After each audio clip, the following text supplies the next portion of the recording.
Ben, pois imos ir xa comezando coa seguinte sesión.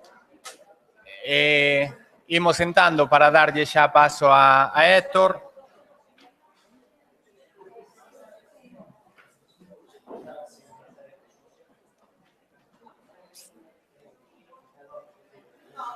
Ben, pois despois da análise das diferentes linguas do Estado e da análise que fixo tamén agora mesmo Xaime Subiela sobre a política lingüística do galego en Galicia, damoslle paso agora a Héctor Silveiro, que nos falará do galego, pero neste caso do galego extremeiro, non? Héctor é berciano, de Vilafranca, é licenciado en Filoloxía Clásica, é profesor de ensino medio, é, sobre todo, ou se cadra sobre todo, activista pola defensa do galego no Bierzo, e tamén estudoso, dedicado á posta en valor da lingua común coa comarca berciana. Neste sentido, por exemplo, foi organizador